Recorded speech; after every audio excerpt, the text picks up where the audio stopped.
Tokeni twende, tumeitwa na Mwokozi. Bwana Yesu anatuita leo, tokeni twende, tokeni twende. In the nearly 80 years since the first Mennonite missionaries arrived in Tanganyika on the shores of Lake Victoria and held the first worship service under this tree, the church has grown to approximately 50,000 members in nearly 400 congregations throughout Tanzania and Kenya.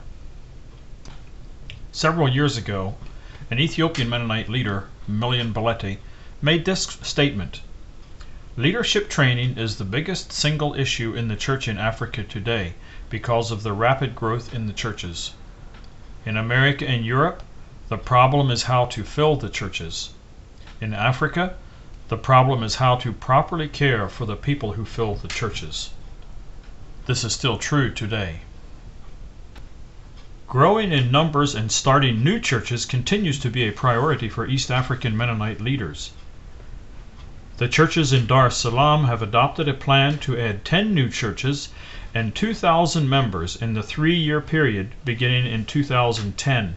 This will double the size of the diocese.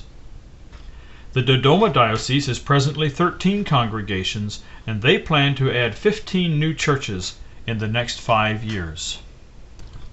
The church does not lack vision, and especially in urban areas, some of the leaders have higher education and experience in administration.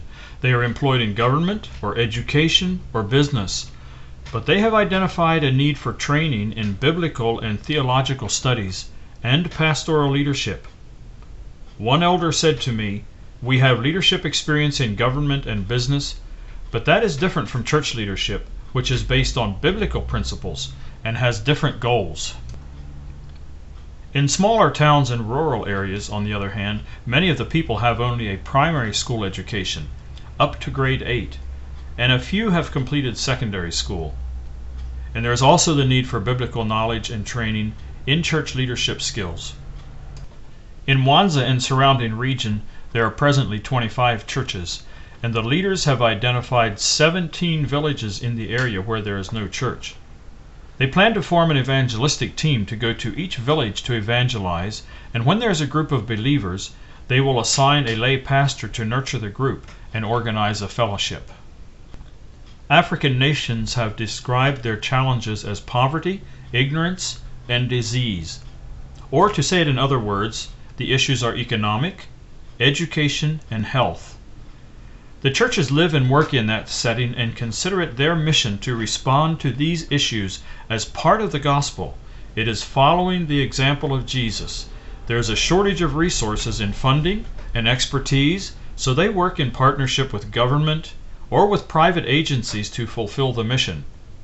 Wherever they plan to do evangelism and start a church, there is also a plan to serve the community through education or health services or economic development.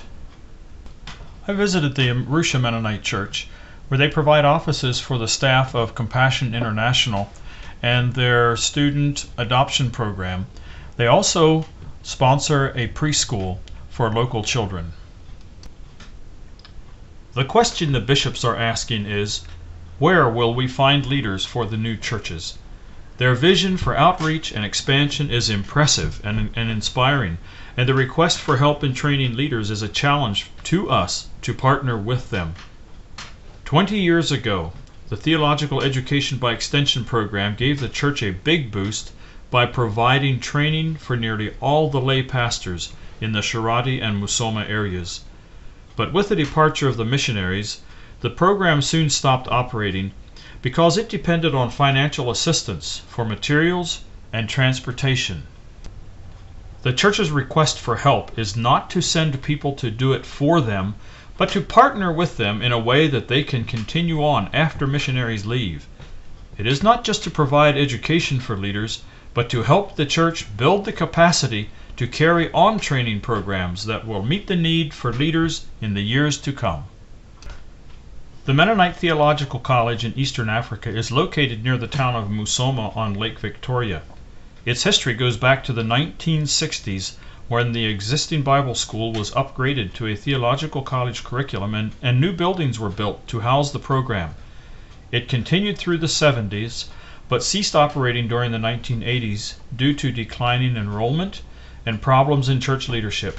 It was reopened in the early 1990s and has continued to provide secondary level theological training to the present. In recent discussions, the staff and the board of directors are considering ways to strengthen the financial base of the college and to upgrade the program to meet the need for higher level training. Out of our discussions with the bishops, we have identified the need for training at 3 different levels. The first level is basic training in biblical knowledge and leadership skills. This is for lay leaders in local congregations and should be offered locally to persons who cannot leave home to attend a residential school. Many of these persons have a primary school education. The second level is advanced training for persons who have completed secondary school and will be pastors and other upper-level leaders. This level will be best provided at the residential program of Mennonite Theological College. The third level is in-service training for existing leaders, especially pastors and bishops, and for ongoing encouragement and enrichment. For this, special seminars and workshops can be planned with visiting resource persons. We are planning to spend the next 4 years of our lives in East Africa to work with Mennonite leaders in developing leadership training programs. They are asking for training that focuses on the needs of the church and its people, that is effective in helping leaders to minister to their particular situation, and that is sustainable in the local setting and economy. A priority will be to build capacity to enable the church to continue training using local resources and expertise. But it is also an opportunity to build bridges of cooperation and partnership across cultures and national boundaries. So we invite you to participate in what God is doing in East Africa. We recognize the spiritual dimension of this work of nurturing leaders in the growing churches, and prayer is an important part.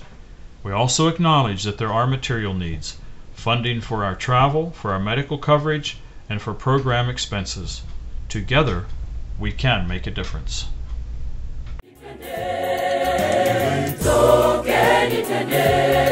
Jamani, tokeni wote, tokeni twende, jamani, tokeni wote.